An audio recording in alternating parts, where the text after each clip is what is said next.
जो अयोध्या में कनक भवन है वो टीकमगढ़ के राजा ने बनवाया। जब उस मंदिर की देखरेख व्यवस्था टीकमगढ़ महाराज को प्राप्त हुई, वो कनक भवन में दो मूर्तियां हैं। एक मूर्ति जिनके हम लोग दर्शन करते, दूसरी मूर्ति है चल मूर्ति, जो यात्रा के लिए रथ पर बैठाई जाती है तो चल मूर्ति कहलाती। तो उसके लिए घोड़े का रथ बनाते हैं। तो राजा ने एक घोड़ी भेजी, वो वहां गई। धीरे धीरे कनक भवन सरकार से उसका नेह जुड़ गया।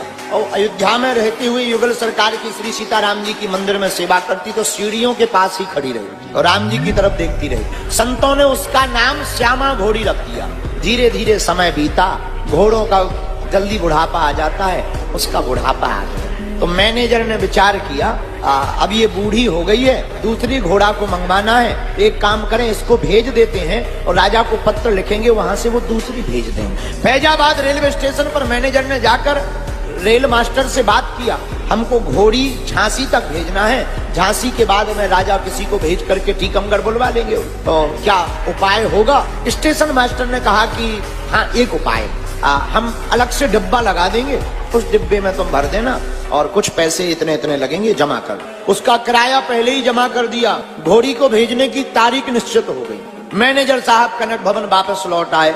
3 दिन शेष रह गए, तो 3 दिन पहले से ही उसने चारा चरना बंद कर और लगातार कनक भवन की ओर बैठी देखती रहे और आंखों से अश्रुधार जलधार बहाती रहे, मानो वो कह रही हो, सरकार हमारा देह अवध में ही छूटे।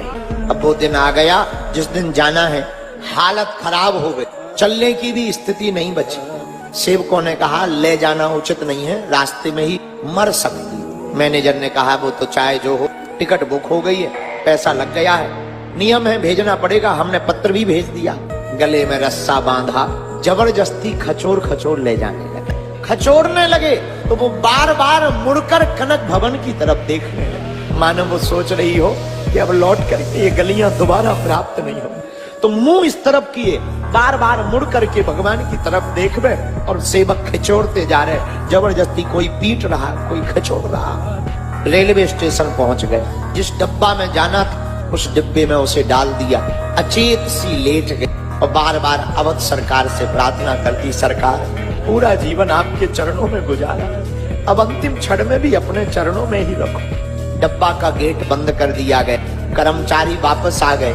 श्यामा जी मुर्दे के समान शांत पड़ी, पर उससे ना देह छोड़ा गया। और करुणा निधि ने ऐसी करुणा की कि रात को ट्रेन तो आई पर कर्मचारी डिब्बा जोड़ना भूल गए। सुबह हुई, डिब्बा खोला गया, अचेत अवस्था नहीं, श्यामा जी मर गए। लेकिन जो उसका प्रण था कि देह अवध में छूटे, उसका प्रण पूरा हो गया।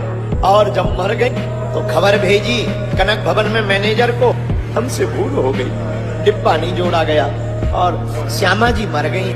मैनेजर आए तो वहां पर एक कर्मचारी था, सफाई कर्मचारी कनक भवन का, उसका नाम था गुरुदीन। वो श्यामा जी की पूरी देखभाल करता था, भोजन चारा पानी का। तो गुरुदीन ने जैसे ही दशा को देखा तो रो पड़ा। तो गुरुदीन ने श्यामा जी के कान में जाकर के कहा, श्यामा जी उठ बैठिए, अब क्यों पड़ी उदास, राम कृपा से तुम्हें फिर से मिला अवध में वास। श्यामा के श्रवणन पड़े जमादार के बैन, फिर से जीवत हो गई, खोल दिए दूने। आंखें खुल गई और जैसे ही आंखें खुली तो संत गदगद हो गए, महात्मा गदगद हो गए और वो गुरुदीन भी उछल करके कूद पड़ा। और जैसे ही श्यामा जी ने आंखें खोली और देखा, वही कनक भवन की गलियां, वही अयोध्या, वही सरयू का किनारा, वही श्री अवध किशोर सरकार के दर्शन। दौड़ती उछलती कूदती कनक भवन की देहरी पर जाकर के अपने मस्तक को श्यामा जी ने रख दिया।